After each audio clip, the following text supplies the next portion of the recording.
केंद्र से लेकर राष्ट्र की सरकारें वन्य प्राणी को संरक्षण के लिए लगातार कोशिश कर रही है। पर्यावरण विभाग से लेकर वन विभाग को लगातार करोड़ों अरबों में बजट दे रही है ताकि ये वन जीवों को संरक्षण कर सके, वनों को बचा सके, पर्यावरण का संतुलन बना रह सके, इकोसिस्टम को बनाए रख सके।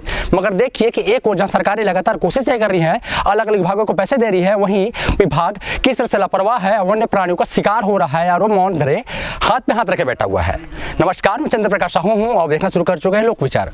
हमारी टीम इस वक्त सूरजपुर जिले के सीमावर्ती क्षेत्र मध्य प्रदेश के बॉर्डर में चांदनी बिहार पर मौजूद है। अब पीछे देखेंगे मेरे तो यहाँ पर ऑफिस देख रहे होंगे आप, कार्यालय पार्क क्षेत्र परिक्षेत्र अधिकारी रेहन्य महूली गुरु घासीदास राष्ट्रीय उद्यान बैकुंठपुर का ये वन परिक्षेत्र है। ये परिक्षेत्र है और परिक्षेत्र जिला कोरिया का है ये। अब देखिए ये सूरजपुर जिले में आता है। इसके बाद भी ये रिजर्व फॉरेस्ट कहा जा सकता है, रिजर्व फॉरेस्ट है। इसके बाद भी यहाँ के जो फॉरेस्ट ऑफिसर हैं, यहाँ पर रेंजर हैं, वो यहाँ पर कार्यालय में होते ही नहीं है। वो ज़्यादातर अपने जिला मुख्यालय में रहते हैं, या कहा कि बैकुंठपुर में रूम लेके बैठे हुए वहाँ पर ही रहते हैं ज़्यादातर। जंगल में क्या हो रहा है, जंगल में कितने वन्य जीव हैं, कितने लकड़ी की कटाई हो रही है, इसका कोई ध्यान नहीं है। लगातार मीडिया की सुर्खियों में ये उद्यान बटोरते ही रहता है। लगातार जो है लकड़ी की तस्करी से लेके तमाम अलग अलग बाघ चीते की मार देने की लगातार घटना सामने आती ही रहती है। इसके बाद भी विभाग कुछ नहीं कर रहा है। बीते दिन घटना हुई, जो एक बाघिनी थी जो बच्चे को जन्म थी, वो उसका स्थानीय ग्रामीणों ने शिकार कर लिया, एक तेंदुआ को मार दिया, जो अमूमन आजकल देखने में कम मिलता है। हमें टीवियों में कहीं पर देखने मिल गया, बाघ वगैरह दिख जाता है। आजकल चिड़ियाघर बंद हो चुके हैं जहाँ बाघ हम देख सकते थे। बाघ भी देखने को नहीं मिलता। जो नेचुरल बाघ थी यहाँ पर, कि चिड़ियाघर के बाघ नहीं था, नेचुरल बाघ था, जंगल में रहने वाला बाघ था, जो कोरिया और मध्य प्रदेश जो सीमावर्ती क्षेत्र है वहाँ के उद्यान से यहाँ पर विचरण करने आता था। उस बाघ का शिकार कर लिया स्थानीय ग्रामीणों ने। अब ये देखिए कि स्थानीय ग्रामीणों ने शिकार किया, बाकायदा 6-7 महीने बाद, 8 महीने बाद MP की जो टीम आती है वो पकड़ती है। इसका पता चलता है हमें, मीडिया में आती है कि कार्रवाई हो रही है। एक बाघ और एक चीता मतलब तेंदुआ का शिकार हो चुका है। घटना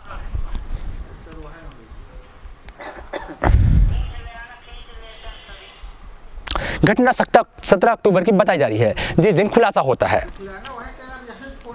live crime control bureau Jabalpur की टीम आती है और बताती है कि आपके चांदनी बिहारपुर क्षेत्र के नवगोई, सतरंग, लूल, युमझर ऐसे गांव के ग्रामीण हैं जिन्होंने एक बाघ और एक तेंदुआ को शिकार कर लिया है।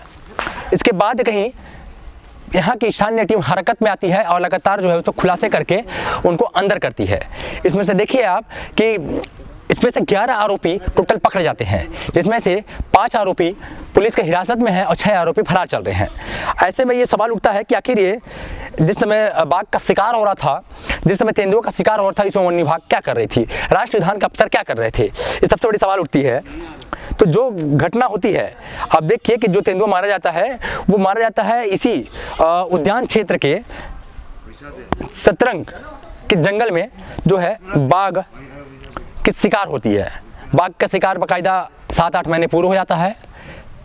और जो तेंदुआ था उसकी शिकार होती है लूल के जंगल में। स्थानीय ग्रामीण थे, 2 अलग जगह शिकार किए हैं, तेंदुआ की और बाघ की, और उसकी खाल को वो बेचने की फिराक में, मोटे रकम लाखों बेचने की फिराक में वो घूम रहे थे। 7-8 महीने के दरमियान बीत जाता है, उनको अच्छे से ग्राहक मिल पाता है जिसको बेच सके अच्छी रकम में। जिसकी खबर जो है MP के जो वन विभाग हैं, जो लाइव क्राइम कंट्रोल ब्यूरो है, उनको पड़ती है और वो हमारे छत्तीसगढ़ में आके आरोपी को पकड़ते हैं। तब कहीं यहाँ सूरजपुर के वन विभाग को खबर पड़ती है और वो कार्रवाई करके मीडिया में खबरें छपवाते हैं कि संयुक्त कार्रवाई की गई है। मगर सवाल ये उठता है कि जब से हमारे सूरजपुर के नए DFO संजय यादव आए हुए हैं, तब से लगातार वन्य जीवों की मौतें लगातार हो रही है। लगातार आप देखिए कहीं पर हाथी के बच्चे की मौत जा रही है, तो कभी हाथी की मौत जा रही है, तो अलग अलग चीज़ें हो रही है। आवर्ती चराई की बात करूँ तो आवर्ती चराई की स्थिति बहुत डामाडोल है। इस उद्यान की बात करूँ तो इस उद्यान में भी ऐसे शिकार हो चुके हैं जो कागजों में दिख रहे हैं, जमीन पर दिखने का नाम नहीं ले रहा है। वन विभाग के ज़्यादातर कार्य देखेंगे आप, जमीन में कम कागजों में ज़्यादा होती है। ये कहावत में चरितार्थ होती है कि जंगल में मोर नचक किसने देखा, ये चरितार्थ वन विभाग में लागू हो जाती है। तो देखिए कि एक बाघ की मौत जाती है और एक तेंदुओं की, और कार्रवाई कौन करता है, MP की आके। और यहाँ के जो रेंजर अली सपैकराज और यहाँ पर अपने कार्यालय में मौजूद ही नहीं रहते हैं। वो ज़्यादातर अपने कार्यालय से दूर किसी AC कमरों में जिला मुख्यालय में ही रहते हैं। उनको यहाँ आने में दिक्कत होती है। आते हैं बस कभी कोई काम फॉर्मेलिटी निभाना हो गया या कभी कोई अधिकारी का दौरा हो गया तो अपने आप को उपस्थिति कराने कि मैं यहीं आकर रहता हूँ, यहाँ पर सारा काम कर रहा हूँ, मगर भौतिक रूप से वो आना कभी चाहते ही नहीं है। लगातार वन्य प्राणी की मौतें हो रही है, जंगलों की कटाई हो रही है, जंगलों की तस्करी हो रही है, जंगलों की लकड़ियों की, जंगली जानवरों की, और वन विभाग चुप बैठा हुआ है। ऐसी खबरों के लिए बने लोग विचार में खबर अच्छी लगे तो हमारे वीडियो को लाइक कर दीजिए, कमेंट करके अपनी प्रतिक्रिया हमें आप जरूर दीजिए। धन्यवाद।